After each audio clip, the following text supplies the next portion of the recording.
Recording by Moira Fogarty. The Art of War by Sun Tzu. Part 7. Maneuvering. Sun Tzu said, "In war, the general receives his commands from the sovereign.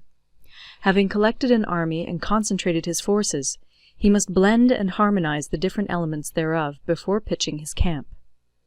After that comes tactical maneuvering, than which there is nothing more difficult. The difficulty of tactical maneuvering consists in turning the devious into the direct, and misfortune into gain. Thus, to take a long and circuitous route, after enticing the enemy out of the way, and those starting after him, to contrive to reach the goal before him, shows knowledge of the artifice of deviation. Maneuvering with an army is advantageous, with an undisciplined multitude most dangerous. If you set a fully equipped army in march in order to snatch an advantage, the chances are that you will be too late. On the other hand, to detach a flying column for the purpose involves the sacrifice of its baggage and stores. Thus, if you order your men to roll up their buff coats and make forced marches without halting day or night, covering double the usual distance at a stretch, doing 100 li in order to wrest an advantage, the leaders of all your 3 divisions will fall into the hands of the enemy. The stronger men will be in front, the jaded ones will fall behind, and on this plan only 1/10 of your army will reach its destination. If you march 50 li in order to outmaneuver the enemy, you will lose the leader of your 1st division, and only half your force will reach the goal. If you march 30 li with the same object, 2/3 of your army will arrive. We may take it then that an army without its baggage train is lost. Without provisions, it is lost. Without bases of supply, it is lost. We cannot enter into alliances until we are acquainted with the designs of our neighbours. We are not fit to lead an army on the march unless we are familiar with the face of the country, its mountains and forests, its pitfalls and precipices, its marshes and swamps. We shall be unable to turn natural advantage to account unless we make use of local guides. In war, practice dissimulation and you will succeed. Whether to concentrate or to divide your troops must be decided by circumstances. Let your rapidity be that of the wind, your compactness that of the forest.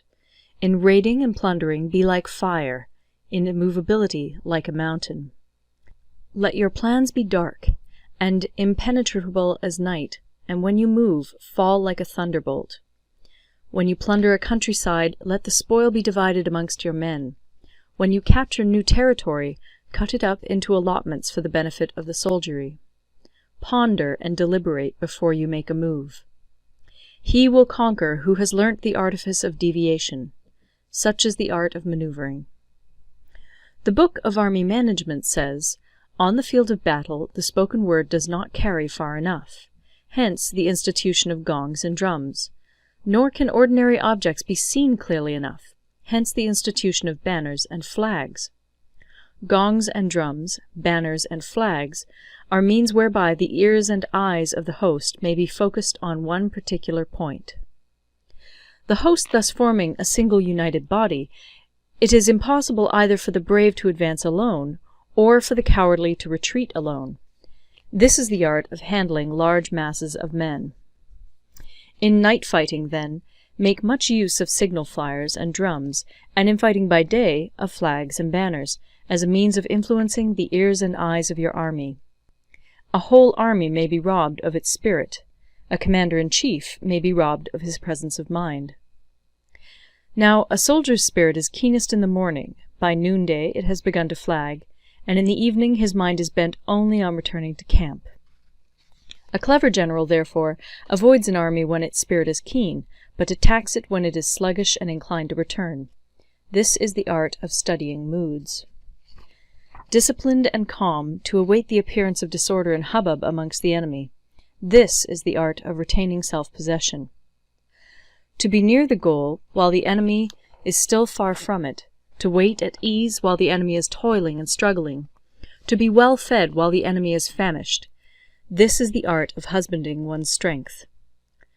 To refrain from intercepting an enemy whose banners are in perfect order, to refrain from attacking an army drawn up in calm and confident array, This is the art of studying circumstances. It is a military axiom not to advance uphill against the enemy, nor to oppose him when he comes downhill. Do not pursue an enemy who simulates flight. Do not attack soldiers whose temper is keen. Do not swallow bait offered by the enemy. Do not interfere with an army that is returning home. When you surround an army, leave an outlet free.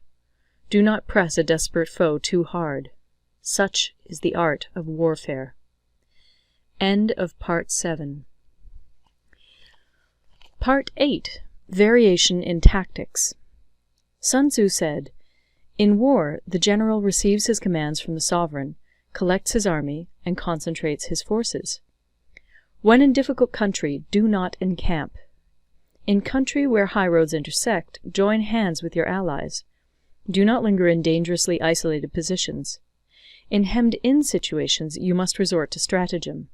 In desperate position, you must fight. There are roads which must not be followed, armies which must not be attacked, towns which must not be besieged, positions which must not be contested, commands of the sovereign which must not be obeyed." The general who thoroughly understands the advantages that accompany variation of tactics knows how to handle his troops.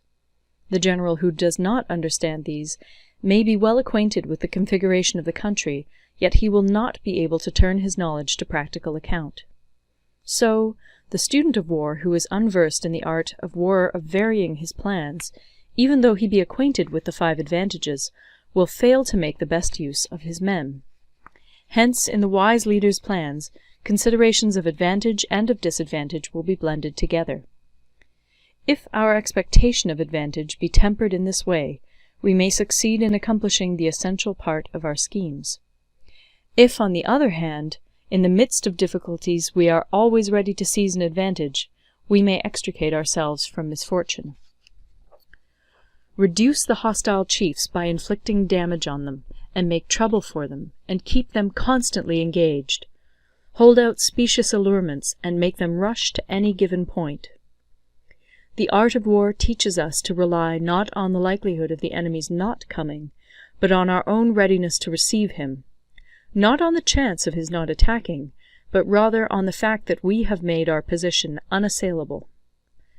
There are 5 dangerous faults which may affect a general.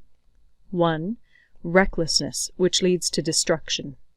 2. Cowardice, which leads to capture.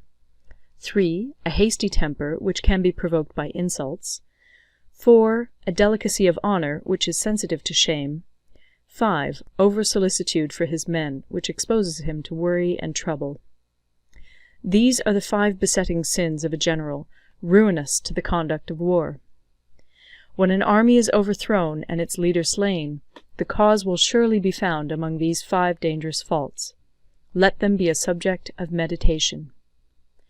End of Part 9.